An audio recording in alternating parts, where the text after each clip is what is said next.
Welcome to this episode of Small Bike Stuff. I've been riding this bike for about 5, maybe 10 minutes now, and it's the Super Cub 125. But the Super Cub 125 did not sell that well in New Zealand, so I've got a feeling that this is probably one of the original shipments, or one of the early shipments.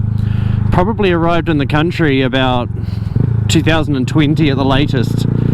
And yeah, they just kind of sold them, and whatever year they're sold in, they get registered as often. Not always, sometimes. New Zealand registration rules and naming labels on vehicles, it can be a bit fraught with, not difficulty, but yeah.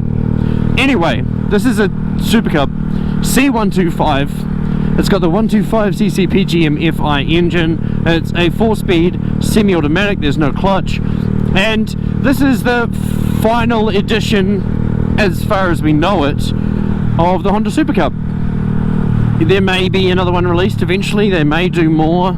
There's been a couple of follow-ons from this, like a black edition and stuff, but they're all generally the same bike. So this isn't the first new Super Cub though. When I was living in Thailand in 2013, a bike was released, or had just been released, called the Super Cub. I'll put a photo up now.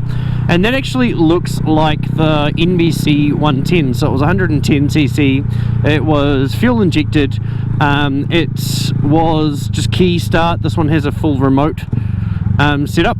And the follow-on from that was another Super Cub. So they brought out a Super Cub 110 with a round headlight and a normal key. So basically the exact same bike as the first one we just talked about, but it looked a little bit different plastics wise. Actually the frame number, I think I've got footage of it I can put over the top. The frame number is an NBC 110, even on that second version of the Super Cub. So those were the two new versions of the Super Cub that I was aware of, and I talked to people about talk in New Zealand about those people, and everyone would be like, yeah, whatever, because we can't get them here. Then 2017 maybe, we kind of got the announcement that this was going to exist, which is the Super Cub C125. And the Super Cub C125 first came out in 2018, and in 2018, this is before they were sold in New Zealand, and I was lucky enough with Jackie, one of the workers, he was a good fella. He gave me a full run through of the features and what the key did, but I'd never actually ridden one. And that was until recently, when a local guy who actually owned the Benelli that I had on the Benelli vs Grom video 2 or 3 years ago now, he messaged me and said, man, I've got a Super Cub 125, you don't have videos of one on your channel, let's fix this issue. And currently that's what we're doing. So yeah, I got to ride this thing yesterday for the first time, caught up with Derek, the owner. And Derek has an old deluxe Super Cub as well. I'll throw a photo of up now. It's gone full circle, the Super Cub 125. Now, this thing looks the part. It feels the part. To be honest, it feels and looks a bit too nice. Listen to this. It's got a really nice pipe on it. Ah, just sounds so good. Much nicer than my Wave sound. Now this spot up here is where I used to film a lot of the bikes, just up there, but they've, yeah, done a whole bunch of stuff, so I can't now. I used to be able to just ride up there, park the bike and film a bit. I think I did the 2 Suzuki FR50s that had been incredibly customized, one with the big chopper handlebars and the other one that had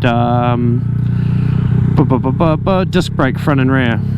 I love this part of bike ownership, or technically I don't own this one, but just going up and down in between the traffic.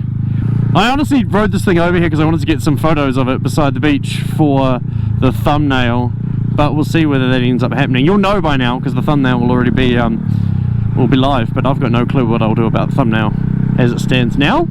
But yeah, just riding this around is fun. I mean, originally they were designed to be a utilitarian piece of transport. You'd get one for relatively cheap in a small city or even a big city, and you'd use it to commute to and from work, to do little errands. You could put baskets on the front and carry a little bit of stuff. But as time's gone on, bikes have, that's a cool wrap.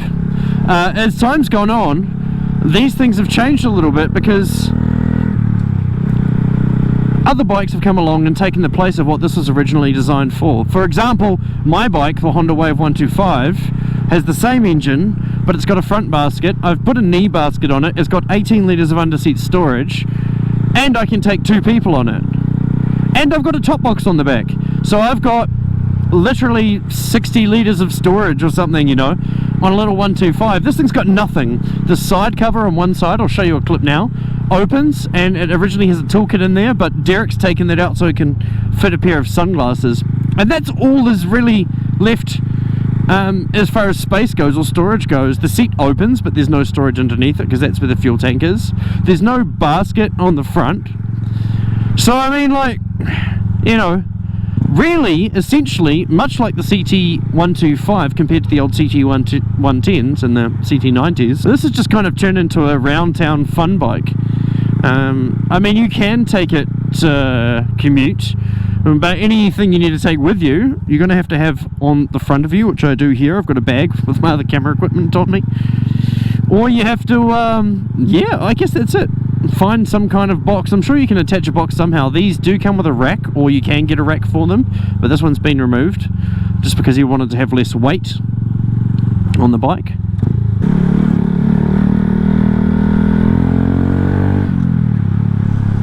So why would anyone buy this, I guess, is the real question. And unfortunately I think that became a real question in a lot of people's heads when they came to the new Hondas on the market, the Monkey 125, the CT125, the Super Cub 125. Monkey sold without too much issue. CT125, that had plenty of takers when it came on the market.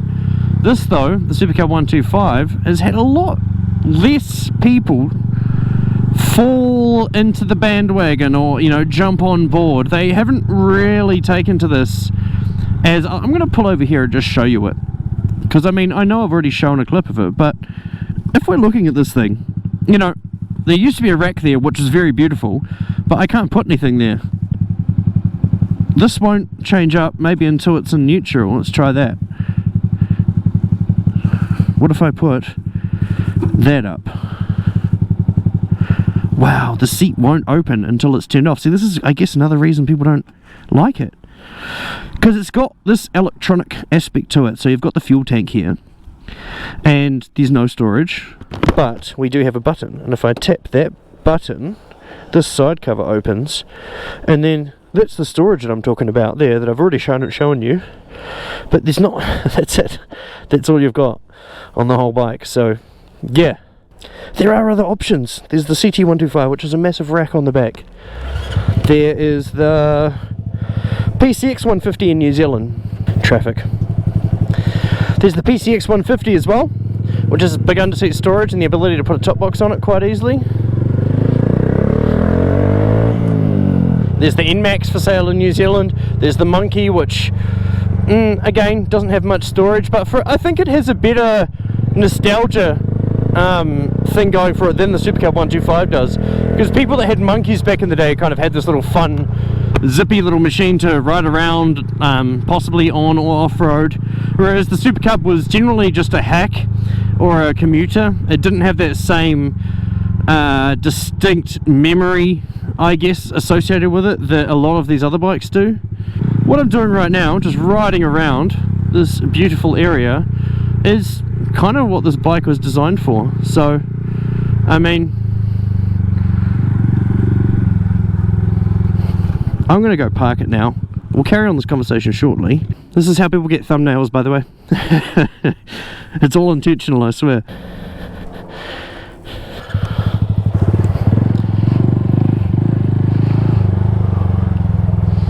That'll do.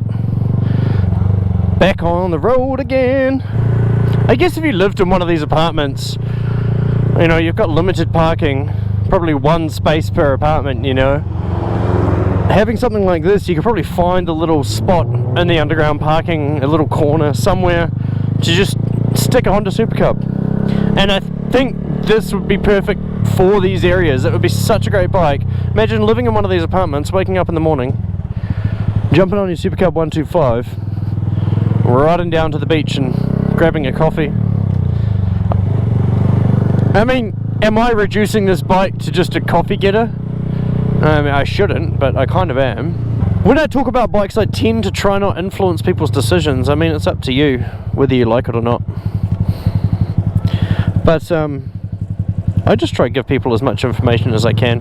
How's the ride? Suspension's great, feels really nice, much nicer than my Wave. That's just purely down to this not being worn out. But yeah, it's a solid machine. I haven't felt uncomfortable at all either riding this thing. It's just been really nice. This thing's done 2,942 kilometers. It does have a trip A and a trip B, which are operated by the only button there. This person wants to go in that car park, which I don't blame them. Go around.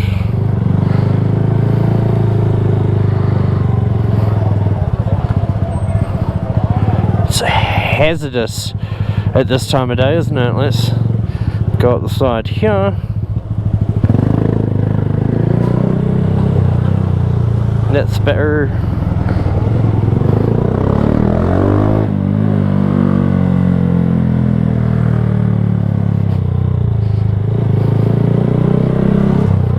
A lot of bigger bikes, oh, I don't like going over those. A lot of bigger bikes wouldn't fit down this gap. Whereas the only thing I've got to worry about is my mirrors. There we go. And here we are. I might disappear and go down a side road, but we'll see. One of the best parts about a small bike, I don't need to worry about the size of the gap. I'll fit down almost any gap. And there we go. I skipped 6 or 7 minutes of sitting in traffic in approximately 15 to 20 seconds. How good. But I guess, yeah, Super Cub 125, is it an awesome bike? Yes. Should you buy one? If you want one and you have the money spare. And that's where the issues come. It's pretty expensive. You need to really want one to get one, otherwise you probably will choose something else. And herein we have the reason the Super Cub 125 is actually no longer available new in New Zealand. I could get into a whole conversation about the capability of Blue Wing Honda New Zealand, but I shall not. I just wish they would bring in more bikes. Oh well, it's what it is.